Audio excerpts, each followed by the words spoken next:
Tous qui m'écoutez pendant ces temps, je vous salue au nom de Jésus-Christ, bonjour. Que mon Dieu vous soit favorable et que cette exhortation puisse vous aider, vous tous, afin que vous teniez ferme dans votre foi pendant ces temps très difficiles et très compliqués de la vie. Je sais que le monde n'est pas tranquille. Le monde est tellement bousculé et basculé de tous côtés. Mais une seule chose pour nous qui avons cru au Seigneur, c'est la foi qui nous fait maintenir. Et nous savons qu'avec Dieu, nous ferons des exploits parce qu'il écrasera certainement nos ennemis, comme le psalmiste l'a dit. Aujourd'hui, comme c'est le jour de la prière, toujours le vendredi, nous organisons des séances de prière. Et aujourd'hui, avant de passer à la prière, j'aimerais tout d'abord partager une portion des Écritures saintes avec vous tous qui me suivez. Alors, ensemble avec vous, lisons la parole de Dieu. Je commence notre lecture par le psaume 65. Prenons la Bible. Nous sommes dans les livres des psaumes. Lisons le psaume 65 et le verset 3. Prenez vos Bibles. C'est le psaume de David. Il dit au verset 3, « Ô toi qui écoutes la prière, tous les hommes viendront à toi. »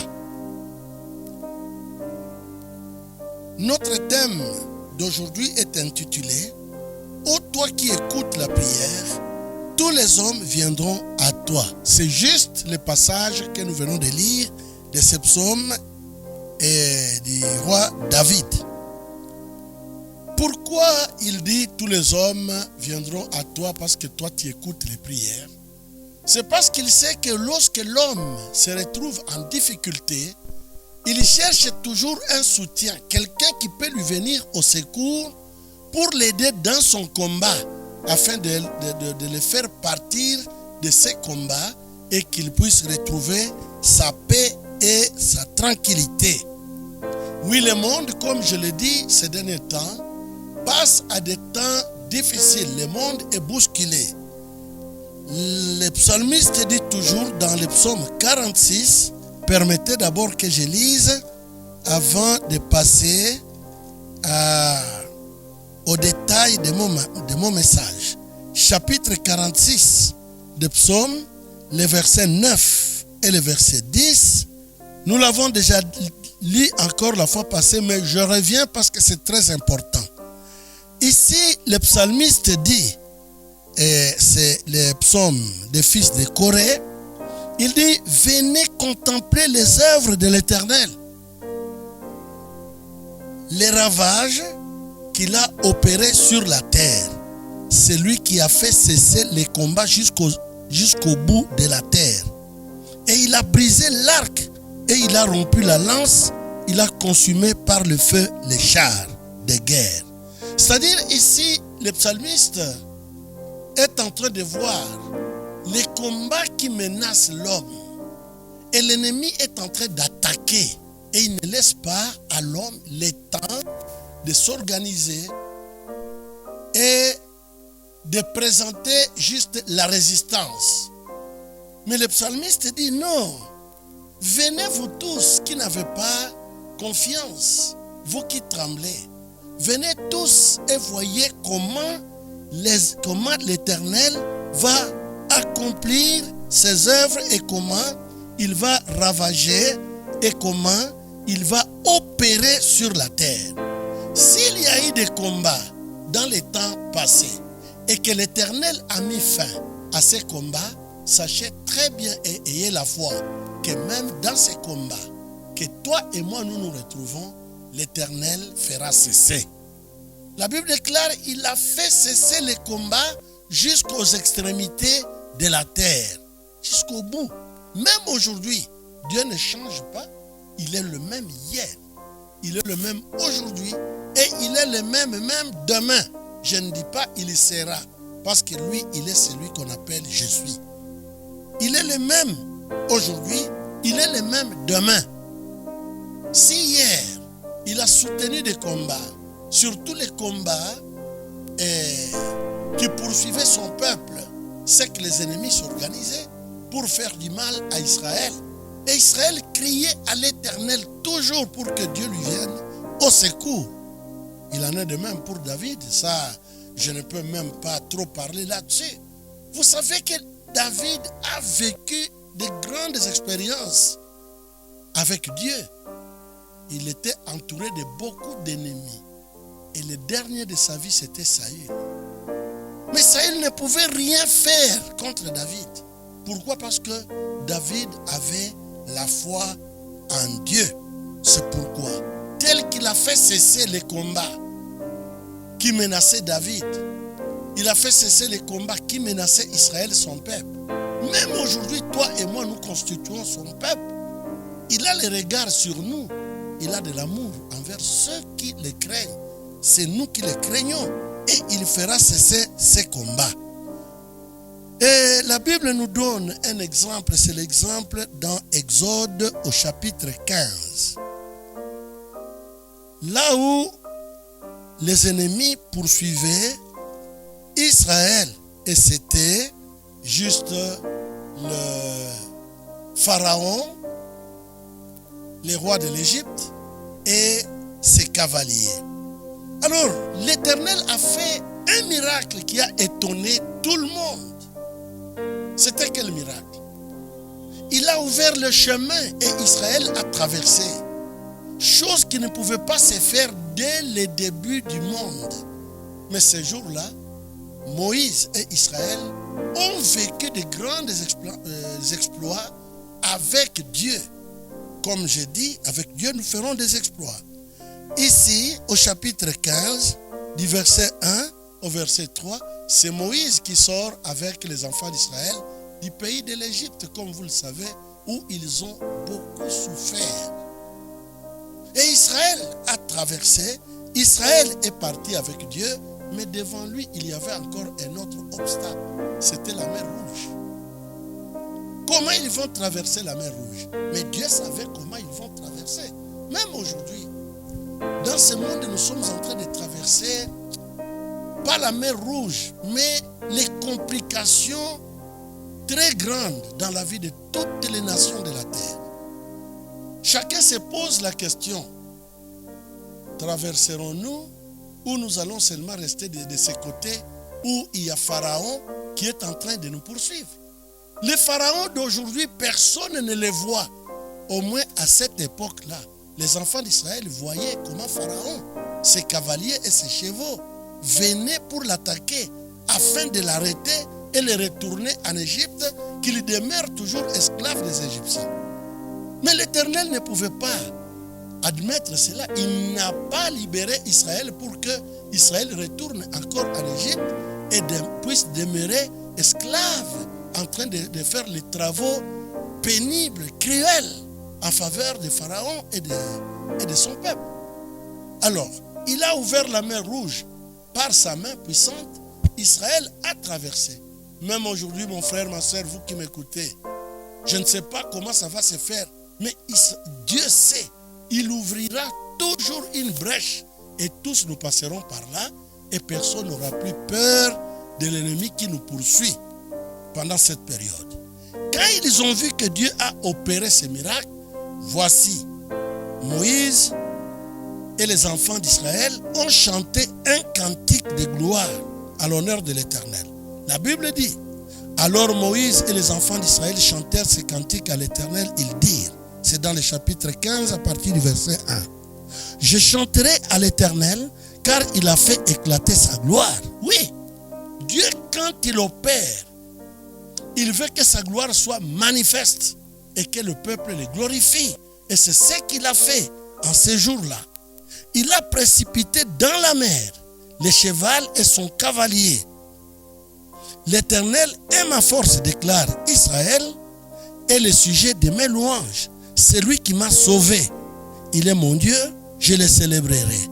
Il est le Dieu de mon Père, je l'exalterai. L'Éternel est un vaillant guerrier. L'Éternel est son nom. Oui, c'est vrai. Comme je vous ai dit, il est le même. Hier, il est Dieu. Aujourd'hui, il est Dieu. Demain, il est Dieu. Les mêmes choses qu'il a faites hier, il est capable encore de faire mieux aujourd'hui. Et aujourd'hui, il s'agit de toi et de moi. Nous sommes poursuivis par un ennemi qu'on ne voit pas. Mais nous sommes en train de voir ses actions. Comment il est en train de ravager et de décimer le peuple humain. Le peuple qui vit sur la terre. Et tous nous sommes en train de trembler. J'ai toujours dit, pendant une telle période, et les grands, et les petits, tous tremblent devant la poursuite de cet ennemi. Pharaon poursuivait Israël. Israël se retrouve devant la mer Rouge. Il se pose la question, mais qu'est-ce qui va nous arriver? Là, nous avons fui la mort. Mais ici, nous sommes devant la mer Rouge. C'est vrai. Il n'est pas question de fuir. Il est question directement d'invoquer le nom de l'Éternel pour que l'Éternel puisse ouvrir directement un passage et que toi et moi, nous puissions échapper aux menaces ou aux attaques de l'ennemi. C'est alors qu'ils ont composé rapidement un cantique à l'honneur de l'Éternel. Et ils ont chanté tous en disant, je chanterai à l'Éternel car il a fait éclater sa gloire. Oui, à des temps comme celui-ci, l'Éternel obligatoirement, d'une manière ou d'une autre, il fera éclater sa gloire et beaucoup de gens le loueraient et il les glorifierait. J'ai la foi en Dieu dont je suis le serviteur. Là, il a précipité l'ennemi dans la mer et le cheval et son cavalier par sa main puissante. Même aujourd'hui, tous les ennemis qui bousculent le monde, qui dérangent la vie des hommes, un jour cet ennemi, je ne sais pas où est-ce que l'Éternel ira les noyer, mais je sais, comme il a fait précipiter l'ennemi d'Israël dans la mer, les cavaliers et ses chevaux, il les fera de même avec nous. Aujourd'hui, les gens tremblent. Le nom de coronavirus est en train de faire trembler le monde. Tout le monde est en train, dès qu'on dit corona, on cherche même si le corona est à droite ou il est à gauche. Bien-aimés dans le Seigneur, vous qui avez cru au Seigneur, sachez que le corona existe, mais le corona ne vous fera rien. Le corona est semblable à Pharaon qui poursuivait les enfants d'Israël, qui à cette époque-là, à ce temps-là, c'était les rois les plus puissants du monde. La Bible déclare, toutes les nations qui cherchaient le secours, les nations descendaient en Égypte pour chercher du secours. Mais nous n'allons pas descendre en Égypte.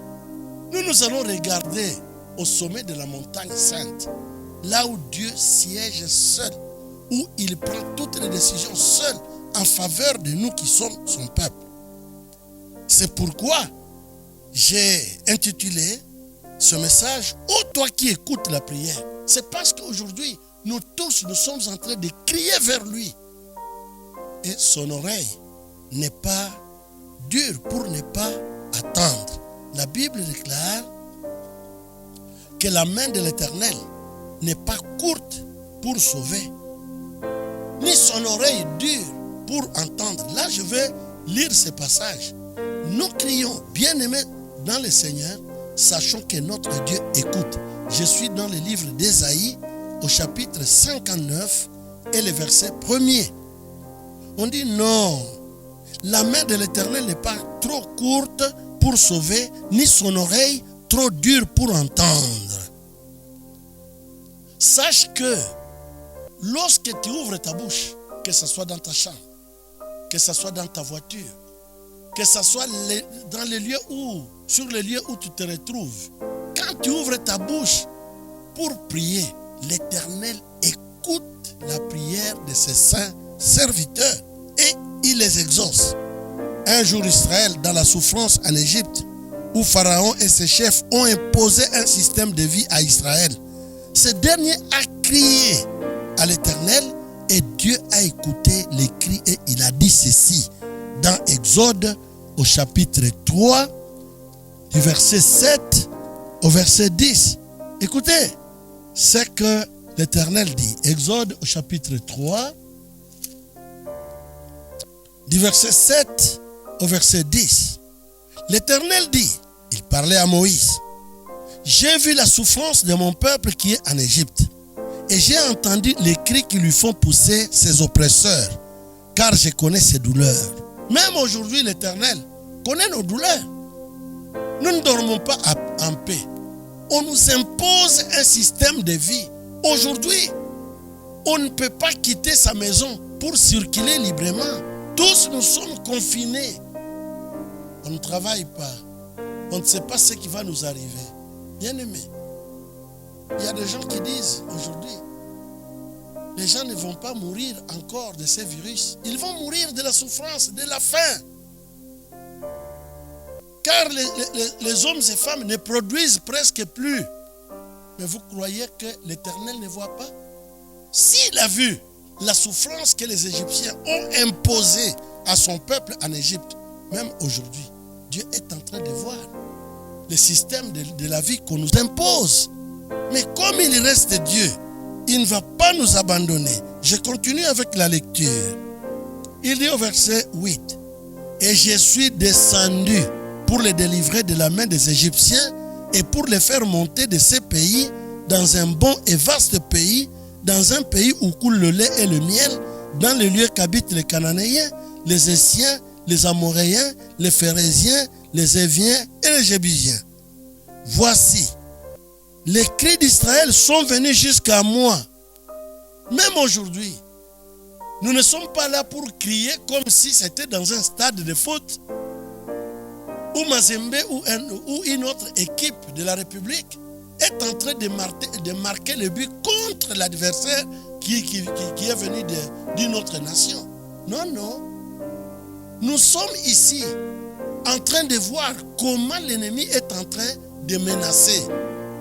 Nous ne crions pas comme tous les hommes crient, mais nous sommes en train de crier en tant qu'enfants de Dieu, sachant que Dieu est notre Père et il est là en train d'écouter. C'est comme un enfant qui voit un chien le poursuivre.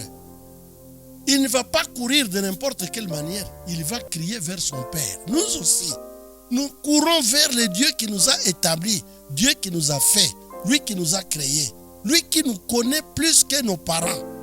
Mon frère, toi qui me suis, ma soeur, toi qui me suis, Dieu te connaît plus que tes parents. Parce que c'est lui qui a donné les capacités à tes parents pour qu'ils puissent t'enfanter, t'engendrer. Il est le seul capable d'entendre tes cris et de venir au secours. Les enfants crient, papa, maman, pour qu'ils viennent vite les secourir. Ils sont devant un danger. Nous aussi, nous sommes devant un danger. Pendant ces temps, nous ne sommes plus tranquilles. Nous ne sommes plus libres. Nous n'avons pas la paix. Voici les cris d'Israël sont venus jusqu'à moi. Dieu reconnaît parce qu'il a entendu ces cris. Et j'ai vu l'oppression que leur font souffrir les Égyptiens. Dieu voit. Il a vu qu'Israël n'était pas tranquille en Égypte. Israël ne pouvait pas se reposer. Israël était soumis à des travaux durs et cruels. Alors Israël a crié. Il a crié vers qui? Vers Dieu. Et Dieu dit, j'ai entendu les cris et j'ai vu avec mes yeux sa souffrance. Et je suis descendu. Oui, l'Éternel qui est descendu en Égypte à cause d'Israël, à ce temps-là, j'ai confiance, moi qui vous parle, qu'il descendra, même aujourd'hui, dans ce monde, parce qu'il a entendu ton cri à toi et mon cri à moi. Voici les cris d'Israël sont venus jusqu'à moi et j'ai vu l'oppression que leur font souffrir les Égyptiens. Maintenant, va, je t'enverrai auprès de Pharaon et tu feras sortir d'Égypte mon peuple, les enfants d'Israël. À cette époque, il parlait à Moïse. Mais aujourd'hui, nous avons Jésus-Christ qui est plus que Moïse. Si Moïse est parvenu à faire sortir les enfants d'Israël de cette souffrance, mais à forte raison, notre Dieu, notre Seigneur Jésus-Christ, par sa main puissante, lui qui est mort, qui a souffert à notre place, et il a crié en disant, tout est accompli. Il a tout accompli à la croix de Golgotha. Nous n'avons pas à avoir peur ni de l'ennemi qui nous poursuit. Non, non. Nous devons avoir confiance en l'Éternel. La foi, c'est une ferme assurance des choses qu'on espère et une démonstration de celles qu'on ne voit pas. Toi, tu espères en quoi? Moi, j'espère à la délivrance dans cette situation. Je sais que l'Éternel va délivrer le monde de cette situation.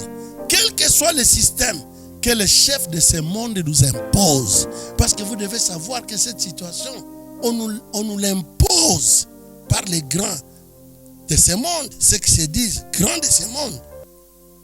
Ils imposent cette souffrance aux différents peuples pendant ces temps-ci.